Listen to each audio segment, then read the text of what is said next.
Los Angeles Unified School District is being sued by its former superintendent. Austin Buettner and 8 LAUSD families filed a lawsuit Monday against the district and Superintendent Alberto Carvalho, alleging they misused almost $80 million in funds dedicated for art and music education.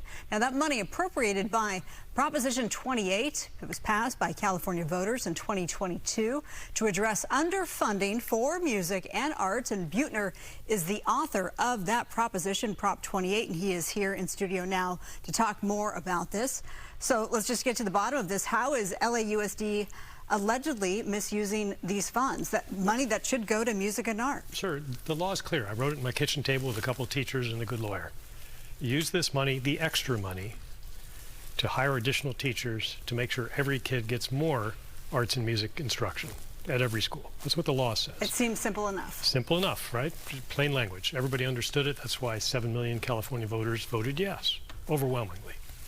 What LA Unified has done is they've used the new money to pay for stuff they're already doing.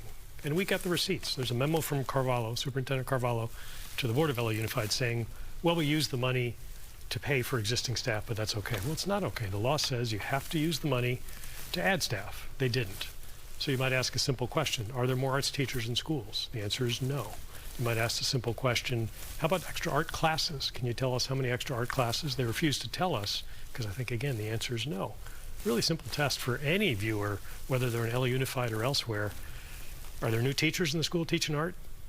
They should be. Are there additional arts classes? There should be. And unfortunately, in LA Unified, that's not the case. And again, this is a proposition across the state, so correct. All districts. 1,037 districts. Okay, and there are those districts who are having no problem interpreting Long Beach, the right law. next door. Long Beach receives about $10 million a year. They added 150 teachers. By the same standard, LA Unified should have added 1,000. There aren't 1,000 extra art teachers in LA Unified, but there should be. Well, okay, so we reached out to LAUSD for a statement. Here's what they had to say. They said that they have not received notice, nor have we been served with any lawsuit regarding Prop 28. Then they say this. That said, we have sought to clarify any misunderstandings regarding Prop 28, and we continue to follow implementation guidance as provided by the state of California to ensure that we are fully complying with the requirements of Prop 28. Where's the miscommunication breakdown? Have you actually spoken to Carvalho himself, former superintendent to current superintendent? Well, we and a group of arts advocates and people who work in schools and school families, many of whom are the plaintiffs that you see in the lawsuit, we reached out to the school district almost a year ago and said, it looks like you're not doing this right. There should be more teachers, there aren't. We've heard nothing, crickets, no calls, no outreach from LA Unified saying, let's make sure we understand, we the school district understand. We're here to answer their questions. We've written to the school board, state leaders, no response. That was more than a year ago. And you were with us here at 6 o'clock, you know, sounding the alarm. And this was in June. Blowing the trumpet. We were blowing the trumpet, banging the drums. So this is 7 months ago, and not much has changed. And not a response. And to talk about the importance of music and arts, parents of the plaintiffs, they issued a joint statement calling art and music education essential for their children's development, to develop the skills they need in the classroom, in their careers, and throughout their lives. It's the glue that holds a great education together. We all have a story how arts and music have helped us. Everybody does. And shouldn't we provide that benefit to the many hundreds of thousands of kids in Los Angeles Unified and the 6 million kids across the state of California? That's why we wrote, that's why we worked so hard to get Prop 28 passed, and that's why voters overwhelmingly endorsed it. Really quickly, what's next? What's next? We hope that the district will just acknowledge they didn't do it right, and we get on and fix it. Put the money back in schools where it's supposed to be. Start hiring teachers and we can move forward.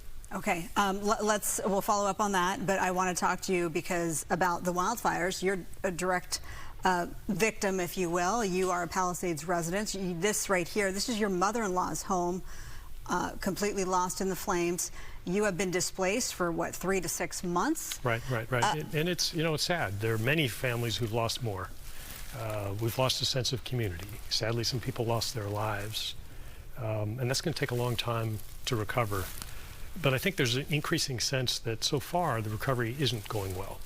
And we need to start looking forward and talking about some of the bigger challenges that lie ahead, not the easier stuff. City permitting in CEQA, that can be done with the stroke of a pen.